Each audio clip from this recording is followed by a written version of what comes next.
I wouldn't suggest people just quit their job and go full time into it like, some people would. I would make sure you have like proven that you can do it a little bit and have, maybe some deals in the pipeline. But I mean, I feel like you'll kind of know when the time is right or when that opportunity presents itself because. Yeah. Look, pull in the spot. Ooh, watch how I drop. Believe it or not, this isn't all that I got. They told me to rock, that's not how I rock. Now I gotta pop Madonna. Hey, what's up, guys? Welcome to the Flip Lab. Ricky here. Today I'm joined with Sam Primm. I'm out of Missouri. I saw him actually, I think I first saw you on TikTok making some videos on one of my good friend Devin Burr.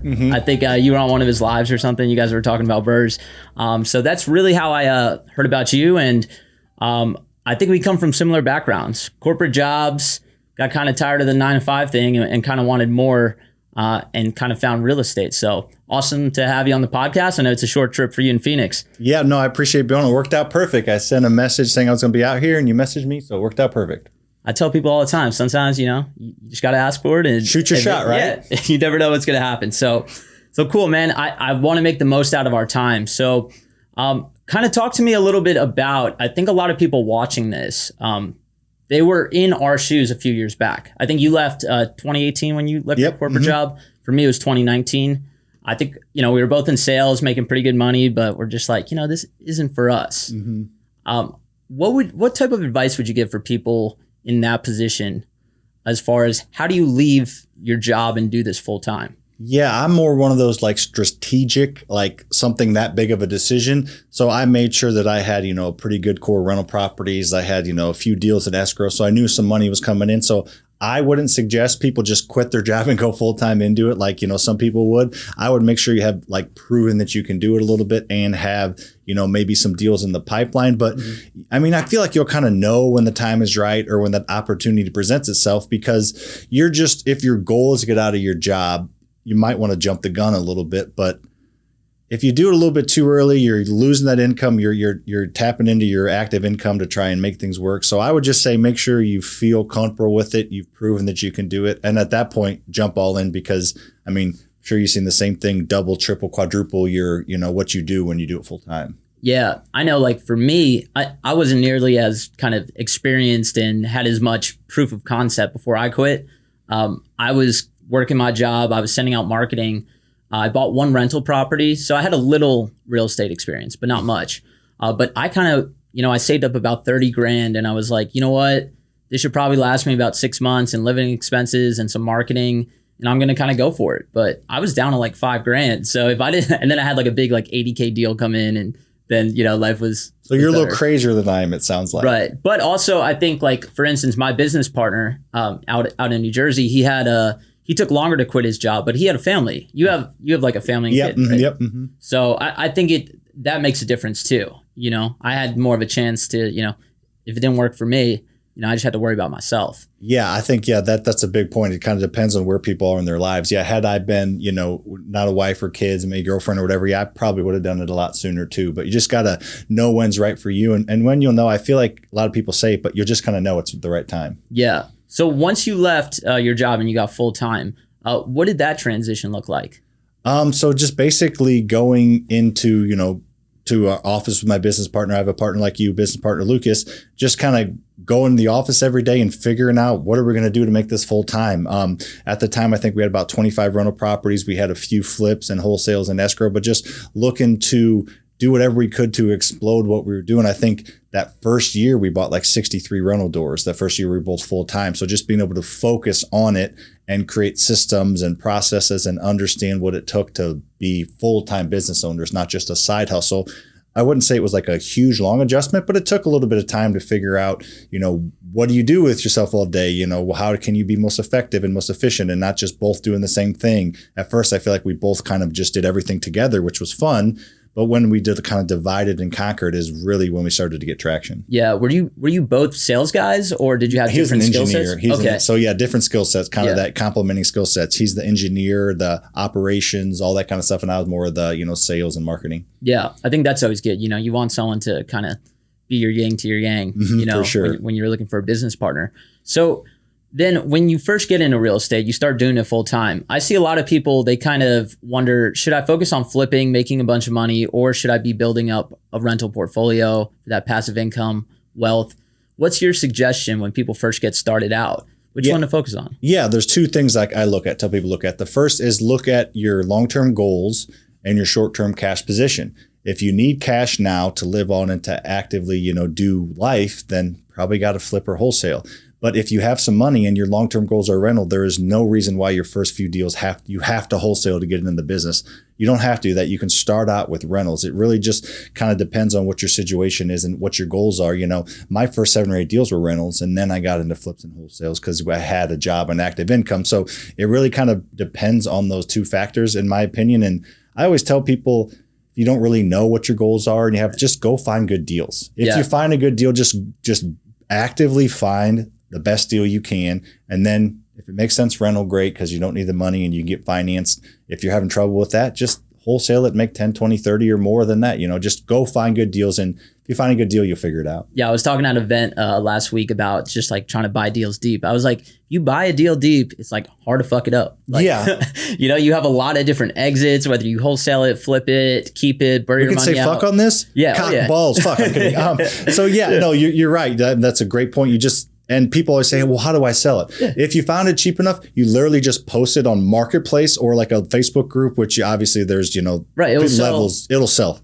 Maybe you won't get the most profit, but you'll make a profit no matter what if you get a deal. Yeah. Now, do you guys do direct to seller marketing? We do. Yeah. We spend about $25,000 a month in marketing. So we're probably going to buy like 230 houses this year. And I would say 140 to 150 of them are going to come from just, networking, no marketing spend. So the other 80 to 100 come from marketing spend. So we really, really focus on free deals, free leads that just take time and marketing and networking. And then marketing, we do a decent amount of marketing as well. Yeah.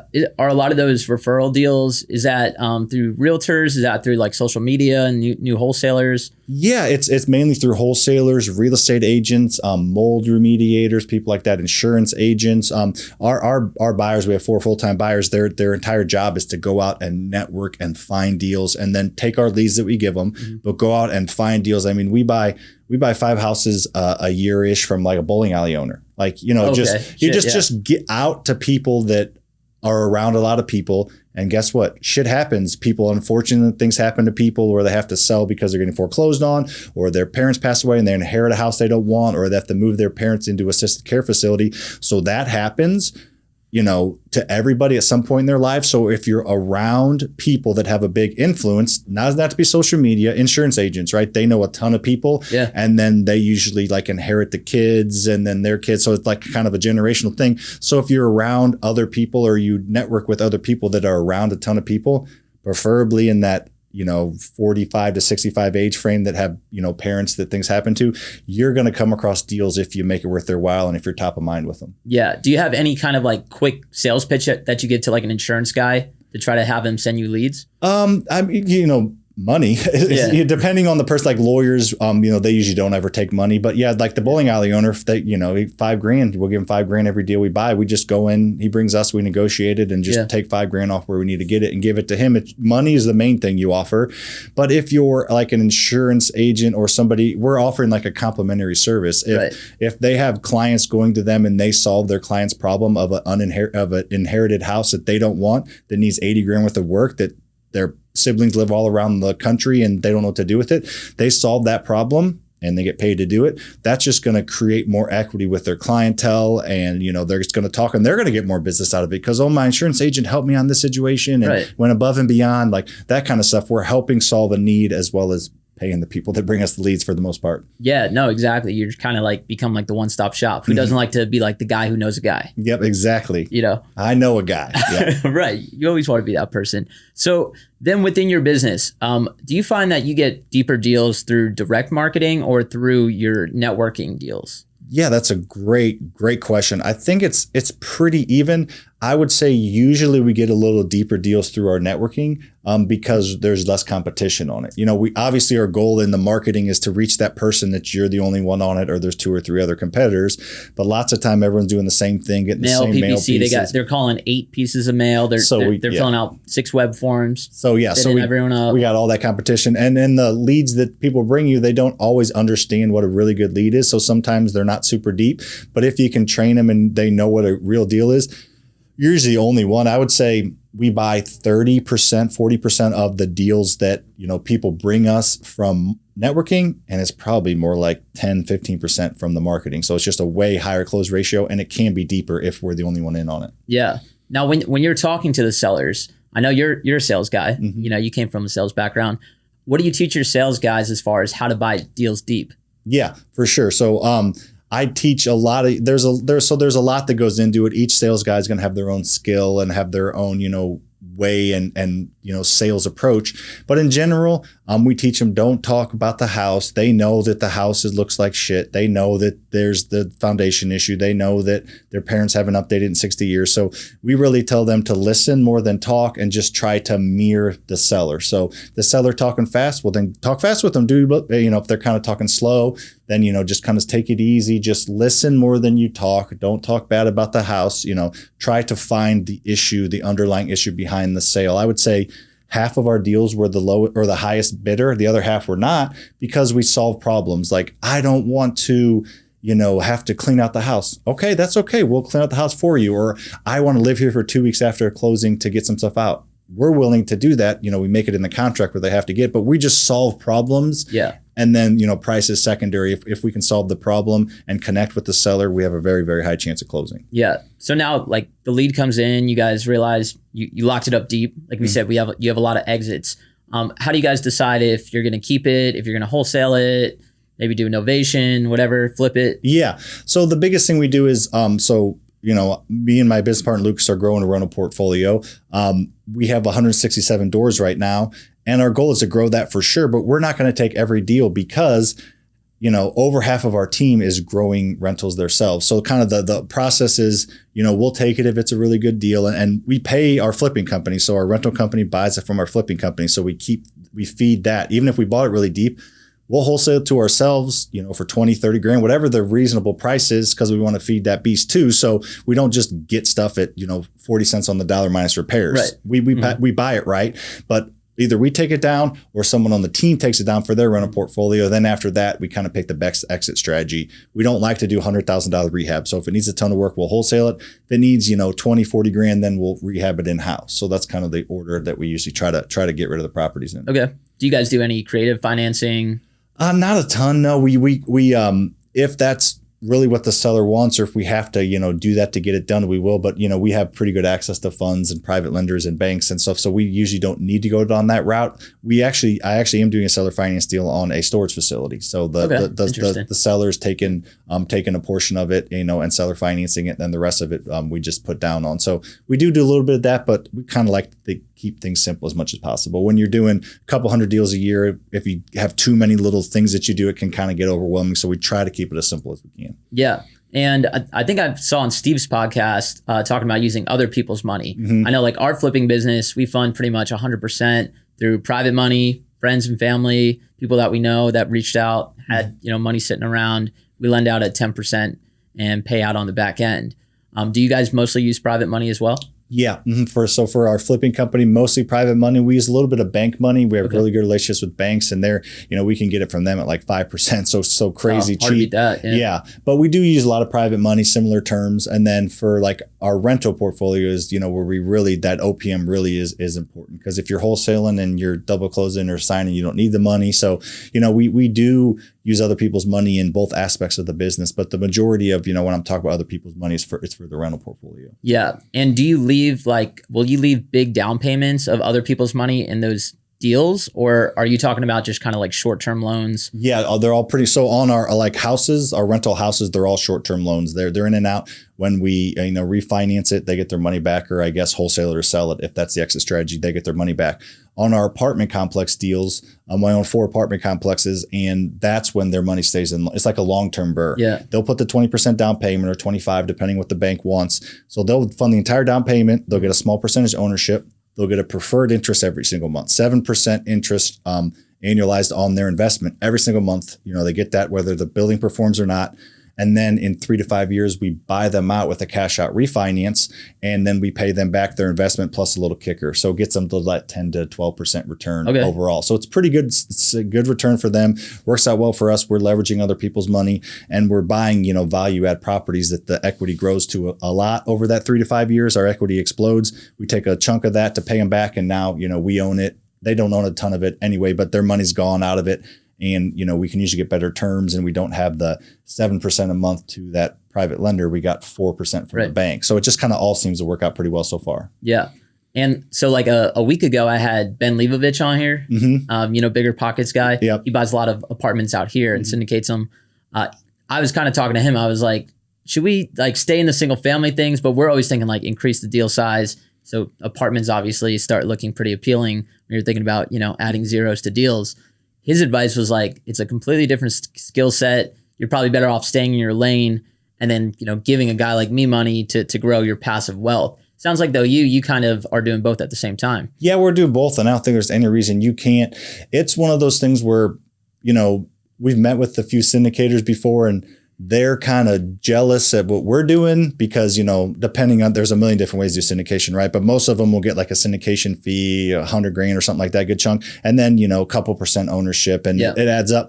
But they're kind of jealous that we own the entire building 100%. And we're kind of jealous that they have these big number of doors, right? Thousands of doors, but there's nothing wrong with it. But I'd rather own 100% of 500 doors than 5% of 1,000 doors or 5,000 doors even. So it's just a preference at what you like and what you want. I prefer the ownership part of it for the tax benefits and just, I think it's cool to own 100% of it and not just own a small percentage. So that's just where we are. I don't know if we'll ever do syndication, but it's just a different, just what your preference is by, so. Where do those deals typically come from? How do you find the apartment deals? Similar. So we found, we've done mailings to, you can find out people that own 10 or more and mail them out. But the majority of them come from just networking, brokers, apartment brokers. So we have brokers that we kind of deal with and try to develop relationships with. And we've done one deal with a broker, and then that performed. So he brought us the next deal we got in a week before anybody else. Oh, okay. So we were able to. How did he give you kind of that first chance? I feel like breaking through to the broker, at first they all already have guys they know that perform. Here's Sam, the new guy coming in. Yeah. So he had contacted us because he saw that we owned a few multifamilies. So he kind of was just trying to expand his network. It's that like our kind of niche right now seems to be like that 25 to 75 units. So we're not doing 150 units. We're not, so it's, I don't think there are as many players in that space. A ton of people want a 4-unit, multifamily or not, but a 4-unit or 8-unit or 10-unit. And then there's the big players that want those 100 units. So we're kind of in that space. There's not as many buyers, it seems to be. And where are the apartments at? They're all in St. Louis. Okay. Everything we own is in St. Louis. Right. Okay. So there's not really as many people in that space, and we're super aggressive. If we feel like there's value add and we can do it quickly, we bought it at a 7 cap, the first one, which is a fair price, I think. But we were just able to perform, and we're easy to work with. We weren't pains in the ass. We didn't like buy it and then try to negotiate. So we're just easy to work with. I'm sure some of the other people he works with aren't. So he ended up bringing us that first one, and then he had showings in a week, and we were negotiating, and we ended up actually getting under contract right before, all the other offers came in. So just kind of just leveraging our, relationship and, ease to work with. I love that. Are the hedge funds out buying a lot there? Yeah. Yeah. The hedge funds, they seem to come in and fill their, mainly of single families, they seem to come in, fill their quota of $10 million I got to spend, and then they're gone. Yeah. They're buying Phoenix. They're buying like crazy. Yeah. And then a lot of them don't really have the capabilities to even fix them. Like they're eventually going to get to them, but they'll buy a house and 6 months later, it'll be vacant still. So that's the only concern I have is just big Wall Street money seems to fuck stuff up like in all industries when they come in. But fortunately, I think there's enough real estate out there. But yeah, so there's definitely, we definitely get some hedge funds, mainly in the single family game, but maybe in the bigger multis, I just don't play in that space as much. Yeah. And I know I have a lot of guys that come on and they're like virtual nationwide, wholesaling. They're doing deals all over the place. Sounds like you're more like staying your own backyard. Yeah, St. Louis is a great market. It's not, you don't get like, you're not going to get, an average of 75 grand a, flip or 40 grand a wholesale like Steve's getting here. But we're getting 15 to 20 grand a wholesale, 30 to 40 grand a flip. The market's pretty steady. It's, you can beat the 1% rule all day in there. So it's pretty good for wholesaling and flipping. It's great for rentals. And I don't know that I won't ever do virtual, but if my backyard's perfect for it, I'd rather be able to drive to my asset and see it and have it and just know exactly where it is in the area. Yeah. But if your market doesn't work for it, I don't think there's anything wrong with going virtual. Do you guys lock up over the phone or do you go face to face? Mainly in person. That's what we do too. Yeah. I know some people do over the phone. It's an art. And when you do it over the phone, there's I feel like probably like a 40 to 50% drop ratio where you don't execute on the contract because they didn't tell you all the information or just you don't know. So we, have a brand that's been around a while and we have good Better Business Bureau. We have a ton of 5-star Google reviews. So just that we have that, we could maybe lock up a few more if we tried to do it over the phone, but then we'd have more fallout and we'd have reviews. So it's just more of a brand reputation and building, kind of holding that steady, building that brand and holding it. So that's kind of why we don't do virtual. Yeah, no, I love that. We're trying to do the same thing kind of out in New Jersey. And I talk to guys out here, they're like, guys in Phoenix are like, nah, we'll lock it up over the phone, but I think in those smaller markets, building out, face to face, building out that brand really pays off in the long term. Yeah, that's what we're seeing. Yeah. And as far as with that marketing, I know you're spending like 20, 25 grand a month. What's the best performing stuff that you're doing? What's kind of the stuff that you're like, maybe we should drop this? You're pretty good at all these questions. You don't have them written down or anything. Steve had he's really trying to read what he's trying to write. I do this every day, man. I like it. No, we spend the probably least performing, I would say, is our TV. We do some TV, not a ton. We spend like $4 or $5 grand a month in TV. So very small amount, but it's more, we get our money back from it, but it's more of like a brand building thing, just awareness. We'll start to our name. We'll start omnipresence. The We Buy Ugly Houses name the people think of, then hopefully they'll think of Faster House, which are flipping. So that we'll kind of start to do that. That's what they're really good at. And then, so that's performing okay. Our best is our SEO. They're just, people are searching. Same. They're out there and they're like, literally, you're not sending them the piece of mail at the exact right time. You are, they're reaching out to you when it's the right time. So SEO for sure, especially because, we have effort and human capital in it, but it's not like PPC where you're paying. Right. It's way, like we spend like $500 on SEO a month. Yeah. And we spend $3K on PPC. And the SEO outperforms. Yeah. We were spending like $7 or $8 grand a month in PPC last couple of years. And we were like basically getting our money back. So we kind of stopped doing PPC. On direct mail does pretty good. It's kind of hit or miss depending on if we're experimenting how our pieces do. And then we haven't really had very much luck cold calling or text cold calling. We don't do the ringless voicemails or anything, but we're just, doesn't mean that it doesn't work. We're just not good at it yet, kind of thing. Yeah. I think like with any marketing, if you're consistent at it and you do a big enough budget, it all works. It's just a matter of what can you afford and and what are you willing to leverage out there for sure. Yeah. And the more traditional stuff I feel like is more qualified leads, but more expensive.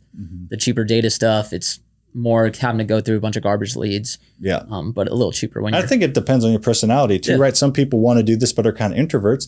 Well, text blasting and building lists and stacking lists is perfect, right? But if you're extrovert, then go out and, network and go knock on doors or draft, whatever it is. So it just kind of depends on your personality. There's a lane for you. It just depends on what the lane is. Can't escape the hustle though. Yeah. That's what you got to do. I agree with that. So Sam, if people want to find you, how do they learn more about you? And, I know you got a lot of stuff going on social media. Yeah. Yeah. So just Sam Faster Freedom is the name I'm just doing TikTok, YouTube, and Instagram right now, not kind of doing anything else, but Sam Faster Freedom is the name, and TikTok, YouTube, or Instagram, find me. I'm much more active on the Instagram Messenger than the TikTok one's just kind of a pain. I don't really check it. So Instagram, message me, and then fasterfreedom.com, where I just provide as much free information as I can. Obviously, we have mentorships and things like that. But if people are interested, they'll message me about it, or, they'll see something out there. But just on the social, Sam Faster Freedom. Awesome, Sam. Well, it was great having you on. Enjoy your short time in Phoenix. Thanks for coming to the Flip Lab. Appreciate it.